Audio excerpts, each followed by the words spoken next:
오늘도 우리에게 허락하여 주신 기쁜 주님의 날에 하나님이 주신 은혜와 평강이 가득하시기를 간절히 소망합니다. 또 이 시간 선포되는 말씀을 통하여서 우리의 삶의 모든 방향이 오직 하나님께만 맞추어지는 놀라운 은혜가 우리 가운데 있기를 간절히 소망합니다. 한 번은 인터넷에서 이런 기사를 본 적이 있습니다. 본인은 특별히 운동을 하지 않았는데 운동을 많이 하지 않았음에도 불구하고 근육을 가지고 있다라고 하는 그런 기사였습니다. 운동을 하지 않았는데도 사람들이 이제 그 몸을 만져보면, 사람들이 힘쓰는 것을 보면 운동하지 않았음에도 많은 근육을 가지고 있는 그런 경우들이 종종 있다는 거죠. 그래서 한 사람의 이야기로 들었는데요. 그 사람이 이제 본인이 운동을 하지 않았는데 근육형 허벅지를 가지고 있는 줄 알았다는 거예요. 이제 운동을 하지 않았음에도 불구하고 다리가 너무 단단하고 마치 근육처럼 보이는 그런 모습이 있어서 나는 근육형 허벅지를 타고났구나라고 그렇게 생각을 했다는 거죠. 그런데 이 기사의 내용이 무엇이냐면요, 실상은 근육처럼 보이고 단단하기는 했지만 그건 근육이 아니고 지방이라는 겁니다. 그래서 여러분 혹시 이런 표현 들어보셨는지 모르겠는데 셀룰라이트라고 하는 말 들어보셨나요? 이것은 근육이 아니고 실제로는 셀룰라이트나 아니면 피하 지방일 가능성이 굉장히 크다는 거죠. 이 셀룰라이트라고 하는 것은 커진 지방 세포에 노폐물, 콜라겐 섬유, 체액 등이 달라붙어서 그게 점점 굳어지는 현상을 가리킵니다. 그래서 결국은 지방에 여러 가지 많은 것들이 들러붙어서 근육처럼 느껴지기는 한다는 거예요. 그러나 실상 근육은 아닌 거죠. 그리고 피하 지방이라고 하는 것도 마찬가지로 우리 몸속에 있는 이런 내장 지방들은 매우 말랑말랑하게, 그래서 지방이라고 하면 딱딱하지 않다라고 하는 인식을 우리가 가지게 하는데 피하 지방은 그렇지가 않습니다. 피하 지방은 외부로부터의 공격에 우리를 보호하는, 방어하는 그런 기능이 있기 때문에 어느 정도 단단함을 가지고 있다는 거예요. 그래서 이런 셀룰라이트나 이런 피하 지방을 가리켜서 근육이라고 착각할 수 있지만 실상은 근육이 아니다, 지방이기 때문에 우리 몸에는 좋지 않다라고 하는 그런 내용을 담은 기사였습니다. 제가 이 기사를 보고 굉장히 많이 공감을 했던 것이, 사실 제가 이런 이야기를 많이 들었었거든요. 제가 어릴 때부터 사람들이 제 몸을 만져보거나 그러면 몸이 단단해서 근육을 타고났다라고 하는 이야기를 많이 해줬고, 그래서 저는 부모님이 저에게 근육을 물려주셨구나, 그래서 내가 운동을 많이 안 해도 근육을 타고났다라는 그런 착각 속에 살았습니다. 그리고 실제로 제가 살이 너무 많이 쪄서 그런지 보통 사람들보다 어느 정도 힘을 쓰는 편이었기 때문에 나는 근육이 있어 라는 그런 생각을 가지고 있었습니다. 그런데 그런 생각이 언제 깨졌냐면요, 이제 헬스를 하기 위해서 헬스장에 갔는데, 여러분 헬스장에 가면 어떤 검사를 하는지 알고 계십니까? 이제 몇 해 전부터는 이 인바디 검사라고 하는 그런 검사를 하죠. 그래서 그 검사를 하면 내 몸에 뭐 지방률이 몇 %인지 정확하지는 않을지라도 어느 정도, 근육량은 어느 정도인지 검사를 통해서 정확히 진단이 된다는 거예요. 그 검사를 통하여서 제가 근육이 아니고 대부분 지방이었구나라고 하는 것을 깨닫고 굉장히 충격을 받았던 적이 있습니다. 때로는 우리가 믿음 생활을 할 때 이러한 검사들이 필요한 것 같습니다. 때로는 주변에 있는 사람들이 우리를 가리켜서 좋은 믿음을 가지고 있다, 너의 모습을 보니 하나님이 기뻐하실 것 같다라고 그렇게 이야기를 해줄 때가 있다는 거예요.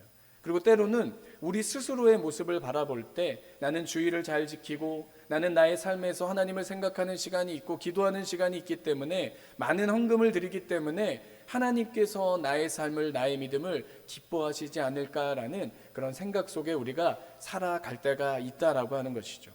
그런데 중요한 것은 하나님이 주시는, 우리에게 말씀하여 주시는 정확한 진단과 검사가 필요하다라고 하는 것입니다.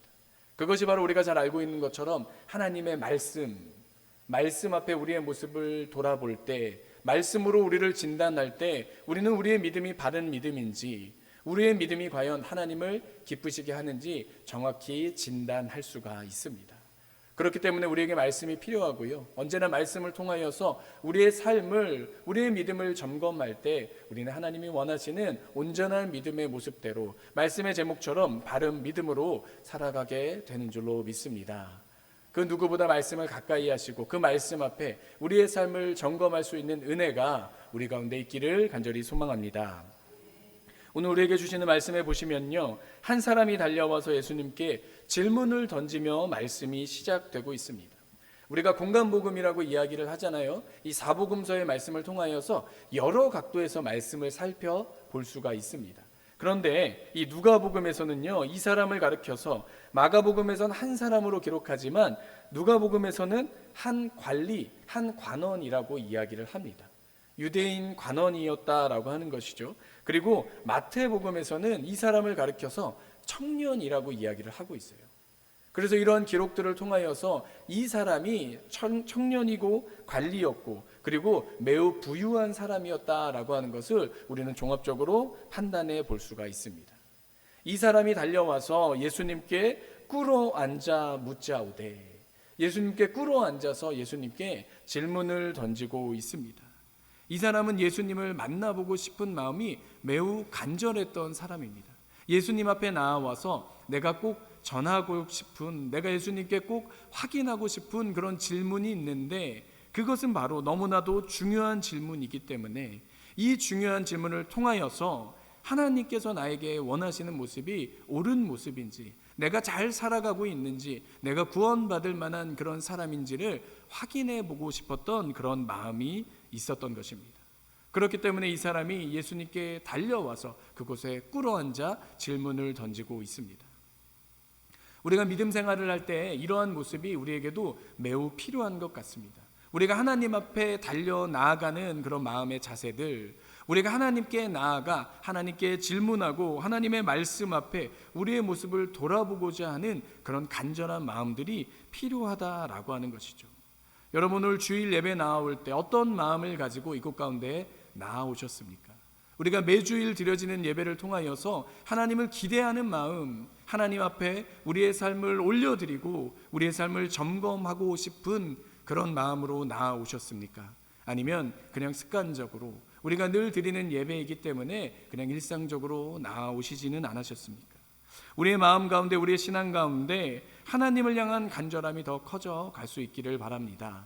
하나님 앞에 달려갈 수 있는, 하나님 앞에 꿇어 엎드려 하나님의 말씀을 들을 수 있는 그 말씀 앞에 우리의 삶을 맞추어가며 하나님 원하시는 모습으로 점점 변화되어 갈 수 있는 우리들의 모습이 될 수 있기를 바랍니다. 이 사람이 예수님을 부르는데 예수님을 가리켜서 선한 선생님, 그렇게 예수님을 부르고 있습니다. 그리고 선한 선생님으로 예수님을 부르고 정말 하고 싶었던 질문을 한 가지를 던지고 있는데요, 그것은 바로 내가 무엇을 하여야 영생을 얻겠습니까? 이 짧은 질문을 통하여서, 이 사람이 던진 이 짧은 질문을 통하여서 우리가 생각해 볼 수 있는 것이 있습니다. 이 사람은, 이 부자 청년은, 이 부자 관원은 영생에 대한 관심이 많았다는 거예요. 영생이 우리의 삶에서 얼마나 중요한 문제다라고 하는 것을 분명히 인식하고 있는 사람이었습니다. 그렇기 때문에 내가 과연 구원받을 수 있는 사람인가? 우리가 신앙생활할 때 가장 중요한 것으로 여겨지는 영생에 대한 해답이 우리의 삶 가운데, 우리의 신앙 가운데 있는가라고 하는 것을 이 사람이 알고 싶었던 것입니다. 그렇기 때문에 예수님을 선한 선생님으로 부르고 내가 무엇을 하면, 내가 어떻게 하면 구원을 얻을 수 있습니까? 예수님께 질문을 던지며 나아가고 있습니다. 이 사람이 예수님을 선한 선생님으로 불렀다라고 하는 이 호칭 가운데 이 사람의 어느 정도의 생각이 담겨져 있다라고 하는 것을 우리는 유추해 볼 수가 있습니다. 그 생각은 어떤 생각이냐면요, 이 사람의 마음 가운데 선한 선생님을 부르고 나도 어느 정도 선함이 있다라고 하는 것을 인정받고 싶은 마음이 있었다는 거죠. 나도 율법을 알고 지켰기 때문에 아마도 이 부자 청년은 주변에 있는 사람들로부터 신앙생활을 잘하는 사람이다라고 그렇게 들어왔던 사람으로 보입니다. 우리가 주변에서도 그런 사람들을 종종 보잖아요. 우리가 새벽 기도를 잘 나와서 우리가 하나님 앞에 신앙생활하는 모습을 보면서 이 사람은 신앙이 참 좋아, 이 사람은 믿음이 참 좋아라고 그렇게 이야기를 할 때가 있습니다. 그리고 그러한 이야기를 듣게 될 때 우리가 마음의 겸손함으로 그렇지 않다라고 이야기를 하지만, 그런 이야기들을 계속해서 듣다 보면 나도 모르는 사이에 어느 정도 나의 믿음이 잘 가고 있구나, 바른 방향으로 가고 있구나라는 그런 생각이 들 수 있다라고 하는 것이죠. 오늘 말씀에 나오는 이 부자 청년도 마찬가지였습니다. 어려서부터 하나님이 주신 그런 기준, 율법을 어느 정도 지키는 모습으로 살아왔기 때문에 많은 사람들이 그러했던 것처럼 선한 선생님, 나도 어느 정도 선한 모습이 있지 않습니까? 라고 하는 그런 생각이 이 사람의 마음 가운데 있었다라고 하는 것이죠. 당시의 기준이었던, 구약의 기준이었던 율법을 지키는 것, 그 율법을 지키며 살아가면 하나님으로부터 선하다라고 하는 평가를 받을 수 있지 않을까라는 그런 생각이, 그런 기대감이 이 사람에게 있었던 것입니다. 그러나 오늘 말씀에 나오는 것처럼 예수님의 대답은 결코 호의적이지 않은 것 같습니다. 이 사람의 질문 가운데, 이 사람이 부른 호칭 가운데 무엇인가 문제가 있다라고 하는 것을, 이 사람의 마음 가운데 가지고 있는 어느 정도의 잘못된 부분이 있다라고 하는 것을 예수님은 분명히 아시고 지적하고 계셨다라고 하는 것이죠. 왜 나를 선하다라고 하느냐? 선한 분은 내가 아니라 오직 하나님 한 분밖에는 안 계시다라고 하는 분명한 지적을 하고 계십니다. 선하다라고 하는 기준은 사람들이 주변에서 그렇게 바라보았기 때문에, 내가 내 나름대로의 기준으로 어느 정도 하나님이 주신 율법을 지켰기 때문에 선하다라고 일컬을 수 있는 것이 결코 아니다라고 하는 것이죠. 오직 하나님 한 분만이 선하다. 우리의 선함의 기준은 오직 하나님이시다라고 하는 것을 예수님께서 분명히 말씀하고 계십니다. 하나님께서 선하다라고 인정하여 주실 때, 하나님께서 선하다라고 칭찬하여 주실 때 그 선함이 비로소 진정한 선함이 될 수 있다라고 하는 것을 이 사람의 그런 호칭 가운데 예수님께서 말씀하여 주고 계십니다. 우리가 때로는 어떤 직장을 옮길 때가 있잖아요. 그리고 우리 자녀들은 어떤 학교에 들어가기 위해서 면접을 볼 때가 있습니다. 그런데 그 면접을 볼 때 이 면접에 대한 부분들을 굉장히 준비를 하고 가잖아요. 왜냐하면 그 면접이 실제로 그 학교에 들어가는가, 그 직장에 들어가는가에 중요한 영향을 미칠 수가 있습니다. 그래서 이제 면접을 앞두고 자신의 옷 매무새도 굉장히 단정하게 하고요. 그리고 좋은 인상을 가지기 위한 그런 여러 가지 교육들도 받습니다. 그리고 이제 어떤 기업체 아니면 어떤 학교에 들어갈 때 자신의 전공 관련된 부분이나 그리고 하게 될 일들에 대한 그런 여러 가지 준비들을 하죠. 왜냐하면 면접관이 질문을 던질 때 그 질문에 잘 대답할 수 있어야 좋은 평가를 받을 수 있기 때문입니다. 그런데 때로는 이 면접관이 내가 가진 강점, 내가 잘할 수 있는 부분에 대해서 질문하며 그 부분을 중요하게 바라볼 때가 있어요. 그리고 때로는 내가 아무리 노력해도 잘 되지 않는 부분에 대해서 면접관이 질문을 던질 때도 있다라고 하는 것이죠. 그렇기 때문에 면접을 볼 때 중요한 것은 어떤 면접관을 만나는가가 매우 중요할 때가 있습니다. 그 사람이 가진 기준이, 그 사람이 가진 평가 기준을 통하여서 내가 좋은 평가를 받을 수 있기 때문에 그 사람이 가진 기준을 알고 거기에 응답하는 것이 때로는 너무 중요한 그런 일들이 될 수 있다라고 하는 것이죠. 그런데 우리에게 주시는 예수님의 이 대답을 통하여서 우리의 기준은 오직 하나님이시다. 주변에서 바라보는 것, 세상에서 바라보는 것이 우리에게는 결코 중요할 수 없다라고 하는 것을 분명히 말씀하여 주고 계십니다. 우리의 기준은 오직 하나님, 하나님께서 바라보시는 우리의 모습을 통하여서 우리가 선하다라고 일컬음을 받을 수 있다라고 하는 것입니다. 예수님께서 계속해서 대화를 이어가시며 계명을 10계명을 잘 지켰느냐라고 이 관리에게 묻고 계십니다.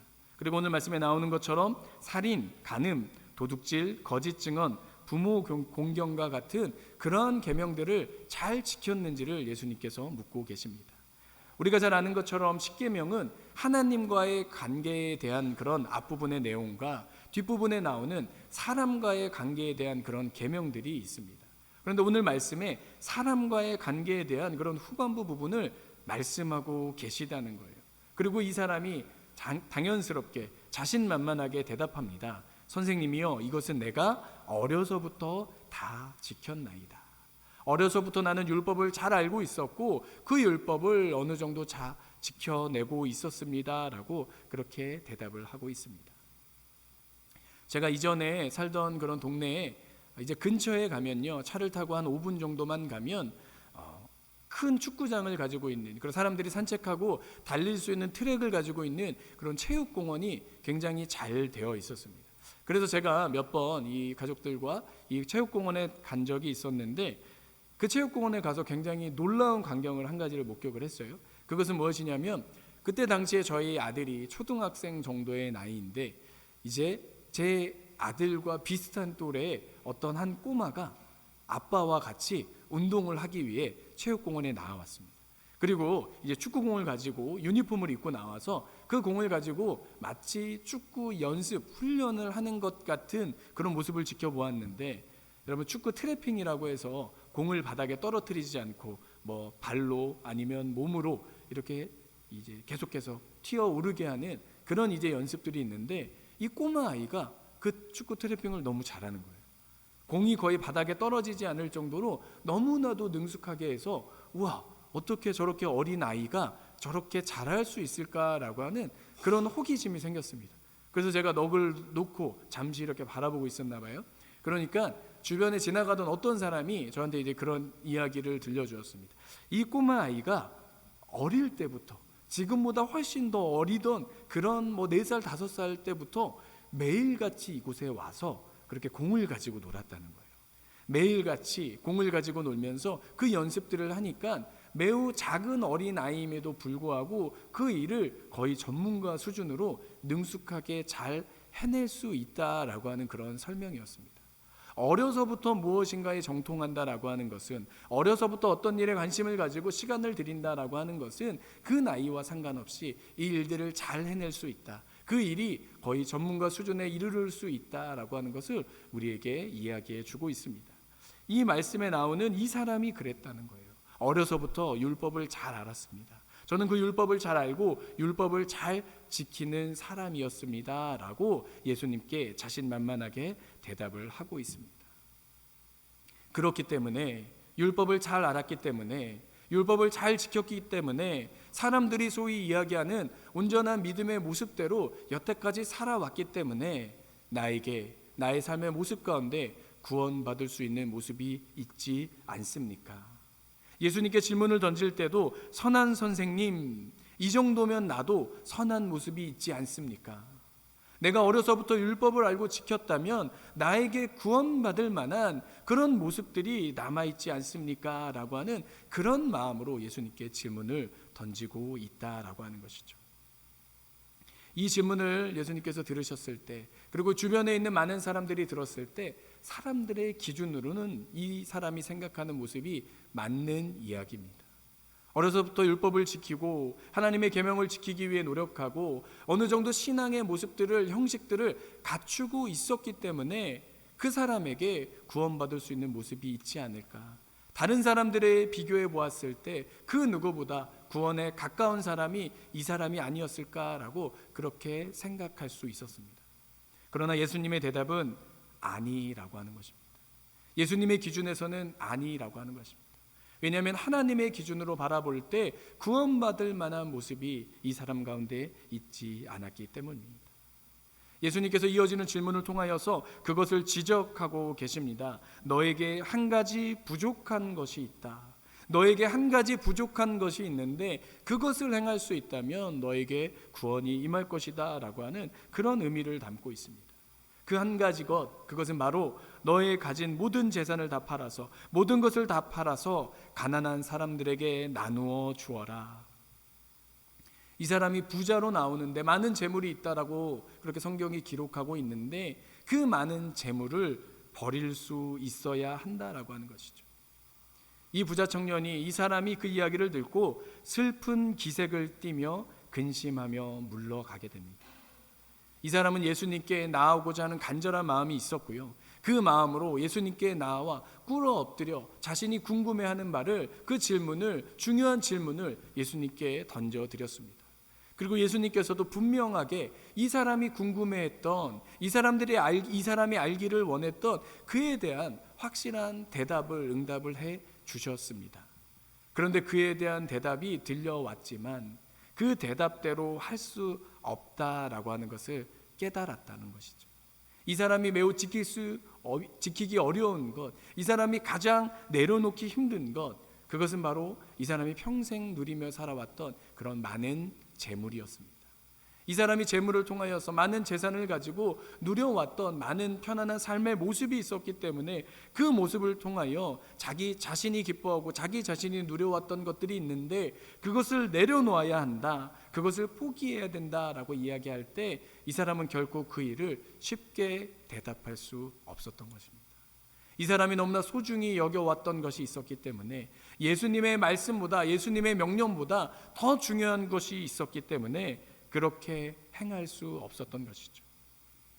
오늘 우리에게 주시는 이 말씀을 통하여서 예수님께서 우리에게 알려주시는 것이 있습니다. 우리가 무엇을 하여야 영생을 얻을 수 있을까?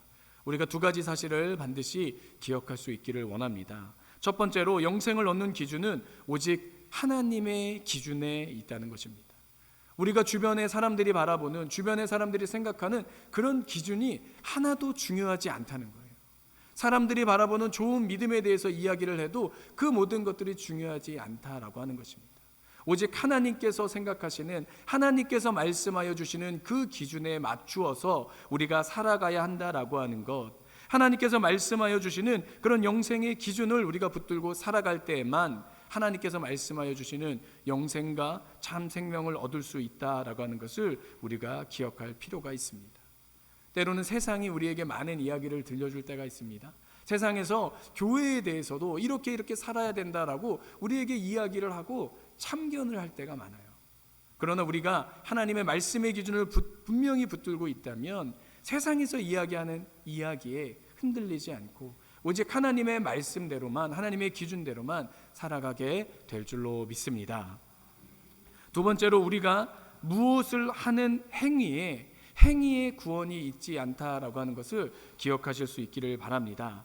이 사람은 율법의 기준대로 하면 된다고 생각을 했습니다. 우리에게 주신 율법, 구약에 주신 이 율법의 기준대로 우리가 행동하면, 그런 행위로 살아가면 우리에게 구원이 임하겠구나라고 하는 그런 생각을 가지고 있었다라고 하는 것이죠. 그런데 그게 아니었다라고 하는 겁니다. 만약에 이 사람이 재산을 다 파는 행위를 했다면 그 행위 때문에 구원이 올 수 없다라고 하는 것이죠.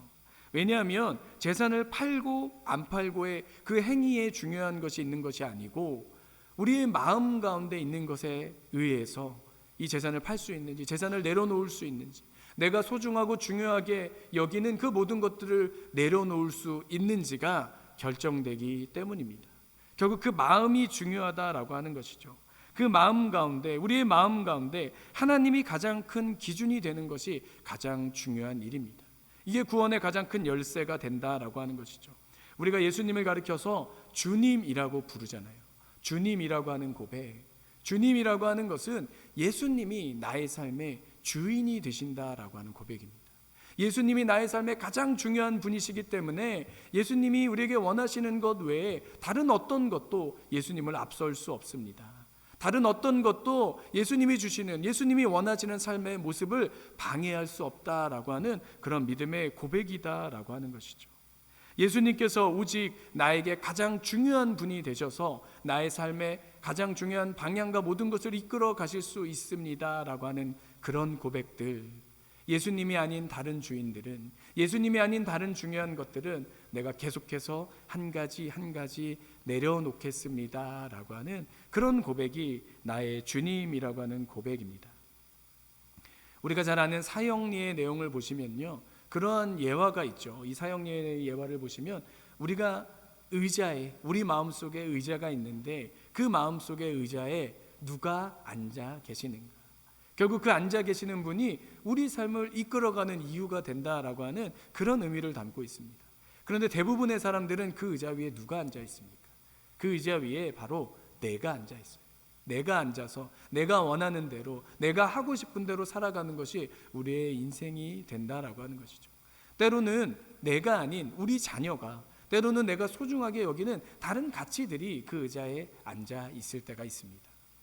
그러나 그 의자에 오직 예수님이 앉으실 때, 오직 예수님이 그 자리에 앉으셔서 우리의 삶을 이끌어 가실 때 우리는 하나님께서 우리에게 말씀하여 주시는 이 부자 청년이 궁금해했던 것처럼 참된 구원을 얻을 수 있다라고 우리에게 말씀하여 주고 계십니다. 오늘 말씀의 내용을 통해서 우리가 확인할 수 있는 것은 결국 우리가 무엇을 해야 하는가에 중요한 점이 있었던 것이 아니고 예수님이 나에게 어떤 분이신가, 예수님이 나의 삶에 어떤 의미가 있는가라고 하는 것이 바로 영생의 기준이 된다라고 하는 것을 우리가 바로 기억할 수 있기를 원합니다. 이게 바로 바른 질문이다라고 하는 것이죠. 이게 바로 우리가 추구해야 되는 바른 믿음이다라고 하는 것입니다. 만약 예수님께서 우리 삶의 주인이 되신다면 우리는 우리가 가진 모든 것을 다 포기할 수 있습니다. 우리가 다른 사람들이 우리를 인정해 주지 않고 아무도 우리를 알아주지 않아도 세상이 우리를 손가락질해도 우리는 괜찮을 수 있습니다. 우리 마음속에 있는 예수님께서 인정해 주시면, 예수님께서 우리와 함께 하시면 모든 것이 다 괜찮다라고 하는 것이죠. 예수님이 우리 마음속에 중심에 계실 때에만 우리 삶의 방향이 달라질 수 있습니다. 예수님께서 우리와 함께 하실 때에만 우리 삶의 모습이 하나님 원하시는 모습대로 나아갈 수 있습니다. 오늘 설교에 나오는 바른 믿음, 이 바르다라고 하는 뜻을 다 알고 계시죠? 바르다라고 하는 뜻은 기준에서 벗어나지 않는 것, 표준적인 상태에 있다라고 하는 뜻입니다. 그렇기 때문에 바른 믿음은 오직 하나님의 기준을 따라가는 것입니다. 바른 믿음이 무엇이냐면 바로 예수님이 나의 삶의 이유가 되시는 것입니다. 예수님이 내 안에 계시고 오직 예수님으로 살아가는 것, 그런 바른 믿음으로 살아가는, 그런 바른 믿음으로 세워지는 우리 제일 행복한 교회가 될 수 있기를 간절히 소망합니다. 한 가지 이야기를 드리고 말씀을 마치려고 합니다. 이제는 10년도 더 지난 이야기인데요, 2012년에 이 싸이라고 하는 가수가 강남스타일이라고 하는 그런 노래를 굉장히 유행시켰어요. 다 알고 계시죠? 우리나라에 거의 이 강남스타일이라고 하는 노래를 모르는 사람이 거의 없을 정도로 세계적으로도 굉장히 큰 유행을 가지고 왔던 그런 노래입니다. 그런데 이 노래 제목이 강남스타일이잖아요. 그래서 이 노래에 대한 해석들을 여러 가지 분분한 다양한 해석들이 있었는데 많은 사람들이 보편적으로 생각했던 것은 이런 의미입니다. 세계적인 유명한 도시들에 비견될 만한 그런 도시가 서울이잖아요. 이 서울에서도 가장 부유하고 화려한 지역인 강남이라고 하는 곳에 생활 방식을 소개하고 있다는 거죠. 아니면 이 강남이라고 하는 생활 방식이 이렇게 살아가는 것이 좋다라고 하는 이 가수의 생각을 담고 있다라고 하는 것이죠. 사실은 이 의미보다는 굉장히 사람들이 따라하기 좋은 그런 멜로디와 재미있는 춤 때문에 전 세계적으로 유행을 하게 되었습니다. 그러나 이 제목이 가지고 있는 이 노래의 제목과 이 노래의 가사들이 생각하고 있는 그런 내용들이 강남 스타일, 나는 이런 방식으로 살아간다, 나는 이런 방식으로 살아가는 것이 좋다, 옳다라고 하는 그런 의미가 담겨져 있다라고 하는 것이죠. 그런데 우리도 마찬가지입니다. 세상에서 이야기하는 그런 방식이 아닌 우리는 우리의 믿음의 방식이 필요합니다. 그것은 우리가 잘 알고 있는 것처럼 예수 그리스도 스타일, 우리는 예수님의 스타일대로 살아가야 합니다. 예수님의 스타일이 어떤 스타일입니까? 예수님의 방식이 어떤 방식이셨습니까? 예수님은 하나님의 아들로서 전능한 능력을 가지고 계셨는데 인간의 몸을 입고 이 땅에 오셔서 그 능력을 다 사용하지 않으셨어요. 사람들이 자신을 붙잡고 십자가에 매달 때, 조롱하고 모욕할 때 그 전능한 능력을 사용하지 않으시고 오히려 그런 무지함과 잘못된 부분들을 사랑으로 품고 안으셨던 방식이었습니다. 사람들이 기대했던 메시아의 모습이 있는데 그 방식이 아닌, 힘으로 다스리는 방식이 아닌 그 모든 것을 이해하고 포용하고 받아주시는 사랑의 방식으로 우리에게 구원을 허락하여 주셨던 그러한 방식이셨습니다. 이런 방식은, 예수님의 방식은, 예수님의 스타일은 때로는 세상에서 무시를 당하고 조롱을 당하기도 합니다. 우리가 이 땅에서 예수님의 방식을 따라 살아가면 세상에서는 우리를 어리석다라고 이야기할 수도 있습니다. 세상에서는 우리를 무시하고 우리에게 무능력한 사람이다, 바보 같은 사람이다 라고 손가락질할 수 있다라고 하는 것이죠. 그러나 그 길은 예수님이 걸으셨던 것처럼 참된 생명으로, 참된 예수님의 사랑으로 모든 것을 바꾸어 내셨던 방식이었기 때문에, 이 방식 가운데 하나님의 도우심과 하나님의 인도하심이 있기 때문에, 우리에게 영원한 생명을 약속하고 계시기 때문에 우리는 이 길을 따라가게 되는 줄로 믿습니다. 우리에게 허락하여 주시는 바른 믿음, 예수님의 스타일대로 이 땅을 살아갈 수 있는 저와 여러분이 다 되시기를 간절히 소망합니다. 기도하시겠습니다. 살아계신 하나님 감사합니다. 하나님, 오늘 우리에게 허락하여 주시는 하나님의 말씀을 통하여서 우리의 바른 믿음이 어떠한 모습인지 생각해보는 시간을 가지게 됩니다. 하나님, 주변에서 이야기하는 어떤 사람들의 평가와 내 스스로 바라보는 믿음의 기준이 중요한 것이 아닌 오직 하나님의 기준대로서는 온전한 믿음을 우리에게 허락하여 주시옵소서. 하나님께서 주신 온전한 믿음으로 예수 그리스도를 우리 마음속에 품고 우리가 무엇을 하여야 구원을 얻을까, 우리가 어떻게 살아가야 될까를 고민하기보다 예수님이 우리 삶에 어떤 의미가 있는지, 예수님이 나에게 어떤 존재인지를 더욱더 고민하며 더욱더 바른 관계를 맺기 위해 노력하며 살아갈 수 있는 우리들의 모습이 될 수 있게 하여 주시옵소서. 그렇게 행하여 주실 주님께 감사를 드리오며 사랑이 많으신 예수 그리스도의 이름으로 간절히 기도드립니다. 아멘.